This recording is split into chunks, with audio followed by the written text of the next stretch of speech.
RSS ब्राह्मणवादी विचारधारा का एक जबरदस्त संगठन है। महिला की दुर्गति के लिए सबसे अगर जिम्मेदार कोई है तो वो ब्राह्मण धर्म है। तो बावड़े से ये पूछो कि हिंदू तो तुम अब बने हो आके, पहले तो तुम ब्राह्मण थे, ब्राह्मण धर्म की बात करते थे, उसके बाद में तुम वैदिक धर्म कहने लगे अपने आप को, उसके बाद में तुम जो हिंदू कहने लगे अब, और अब तुमने सनातनी कहना शुरू किया, जिसका अर्थ तुम्हें मालूम नहीं है। किसको बहका रहे हो कि तुम्हारे कहने से सब कुछ हो जाएगा? हम जानते हैं कौन क्या है। आरएसएस 100 वर्षगांठ का जश्न मना रही है और ये जश्न 1 साल तक चलाने वाली है। 1 साल का मैं कह रहा हूँ 50 साल तक चलाओ, उसमें क्या दिक्कत है? बस देश का पैसा लूट रखा अंधाधुंध। सो पैसा लूट के आप जो पैसा खर्च होना है करो खर्च, उसमें मनाने में क्या दिक्कत है? इस देश का प्रधानमंत्री भी अपने ऊपर अपने प्रचार पर प्रतिदिन 43 करोड़ रुपए खर्च करता है।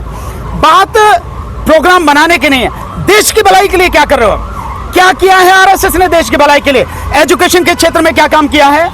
जो एजुकेशन न्यू एजुकेशन पॉलिसी बनी है उसे आप नागपुर एजुकेशन पॉलिसी कह सकते हो, कैसे तो सरकार है कि न्यू एजुकेशन पॉलिसी 2020 है, या उसे कह सकते हो सही माने में कि नो एजुकेशन पॉलिसी, यही है ना? तो आपने शिक्षा के क्षेत्र में क्या काम किया? आपने लोगों को रोजगार देने के क्षेत्र में क्या काम किया?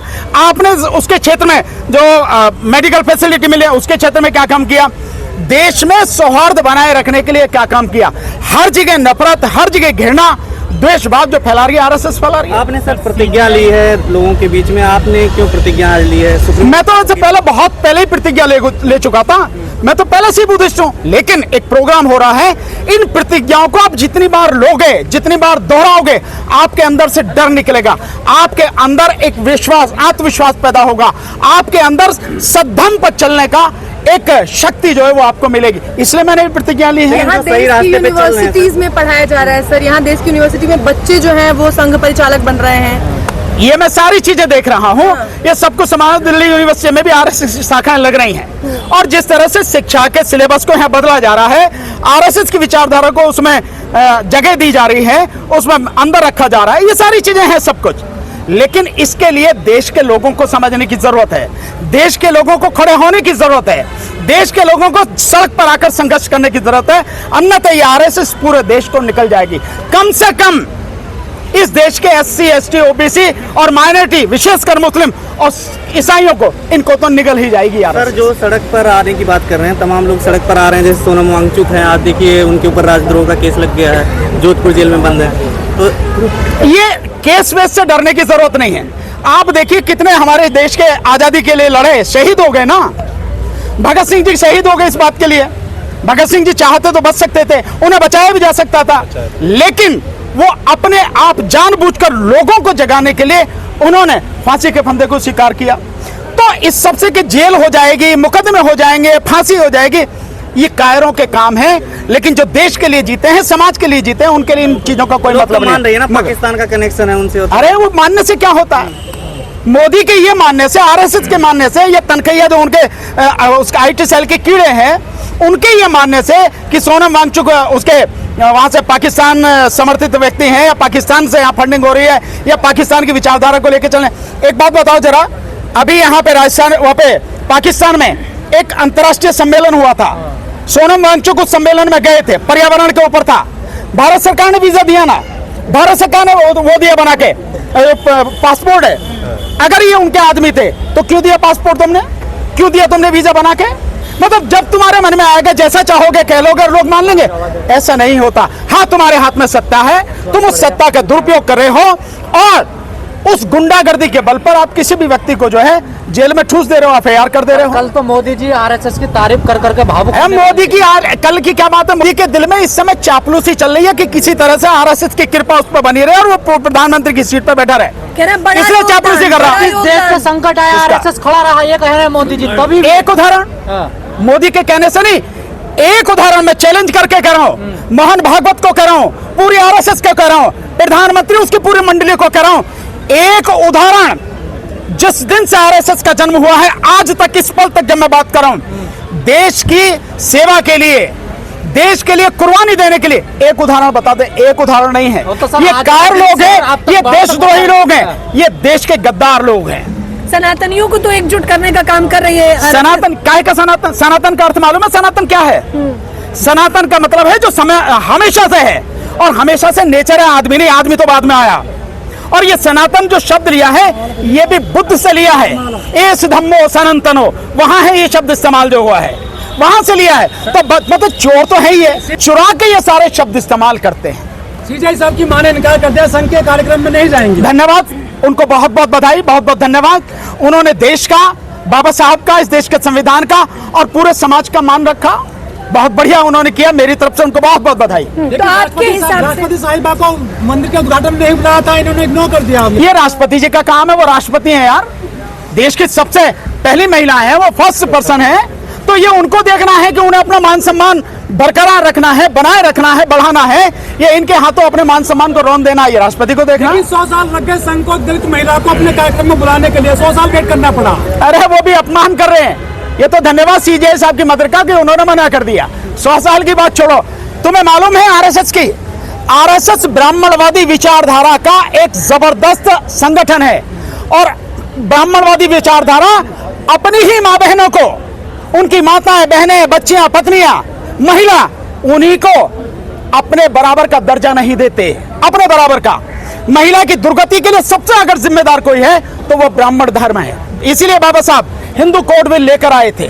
तो तुम उनसे उम्मीद कर रहे हो कि वो महिला को वो बनाएंगे, अध्यक्ष बनाएंगे? सर अमेरिकी झूठ के अलावा कुछ नहीं बोलता वो। मोहन भागवत अमेरिकी टैरिफ पर कह रहे हैं जिस तरीके से आत्मनिर्भर बनना होगा, मोदी जी भी कह रहे हैं आत्मनिर्भर बनना होगा। ये आत्मनिर्भर का ये आत्मनिर्भर नहीं है। आत्मनिर्भर का मतलब है कि ब्राह्मणों को ही अपने ऊपर जो मजबूत बनाओ, बाकी सबको जो है ना उनके ऊपर निर्भर कर दो, गुलाम बना दो। ये है आत्मनिर्भर का मतलब।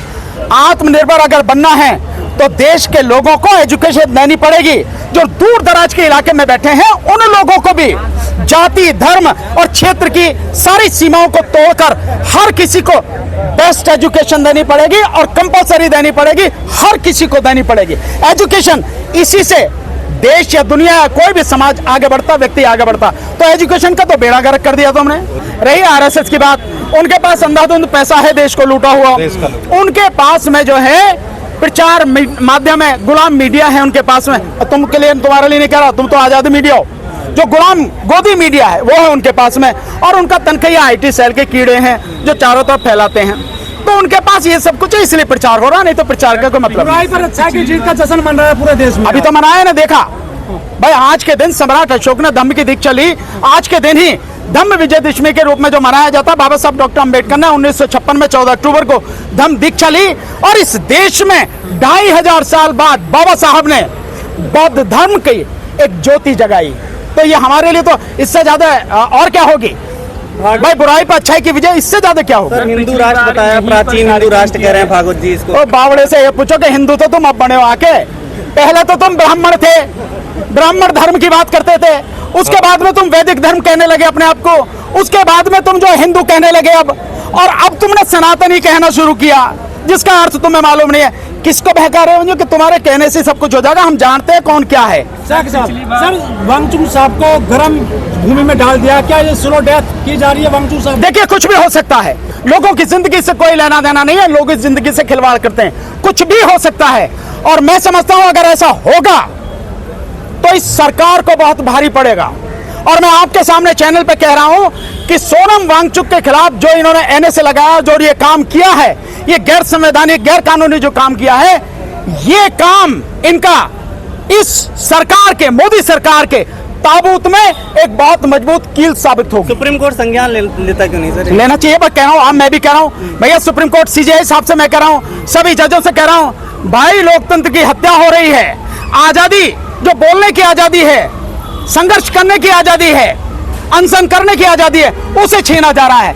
एक व्यक्ति सोनम वांगचुक, जिसने वहां भारतीय सेना जो ठंड में उसको दिक्कत होती थी, उसके लिए सोलर, बाकायदा उसने सोलर सिस्टम के माध्यम से, सोलर एनर्जी के माध्यम से गर्म टेंट बनाए जिसमें सेना हमारी जो है आराम से रह सके। उस व्यक्ति ने कि पानी की समस्या का समाधान करने के लिए वहां पर बर्के पहाड़, ग्लेशियर वो बनाए। उस व्यक्ति ने वैज्ञानिक सोच वहां पर सब में डेवलप की है। वो व्यक्ति कानूनी तरीके से लड़ रहा है, संवैधानिक तरीके से लड़ रहा है, और उसके खिलाफ ये काम किया जा रहा है। इससे ज्यादा सरकार के लिए डूब मरने वाली भी क्या बात? तो सड़क क्या किसी के बाप की है क्या?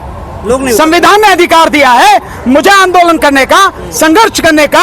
सरकार गलत कर रही है तो उसके खिलाफ बोलने का। और सरकार तो, मोदी को तो शर्म आनी चाहिए, लेकिन शर्मदार होता तो आती, उसे शर्म तो आती नहीं है। मोदी ने क्या वादा किया था? सोनम वांगचुक से क्या वादा किया? मोदी ने वहां के जो लोग हैं लद्दाख के लोगों से क्या वादा किया? उनसे वादा किया कि बाकायदा उन्हें राज्य का दर्जा देंगे, यही किया ना? उन्हें कहा कि छठी अनुसूची जो संविधान की उसे लागू करेंगे, किया क्या? ये तो मांग रहे वो लोग, तो क्या गलत कर रहे हैं वो लोग? आप लोग क्या करने वाले हैं आगे इसके बारे में? करेंगे हम लोग, कल जो है एक प्रेस कॉन्फ्रेंस कर रहे हैं इसके विरोध में। आप सब मीडिया वाले साथी, और मैं आपको कहूंगा आपके जितने साथी हैं उन सबको बुलाइए, सबको आप मेरे घर पर जहां मैं हमेशा करता हूं प्रेस कॉन्फ्रेंस, कल 1 बजे, मैंने 12 बजे का समय दिया था लेकिन थोड़ा सा चेंज कर रहे हैं, कल 1 बजे आप आइए, वहां पर प्रेस कॉन्फ्रेंस करेंगे और इसके विरोध में ये संघर्ष की शुरुआत करेंगे, देखेंगे क्या होगा।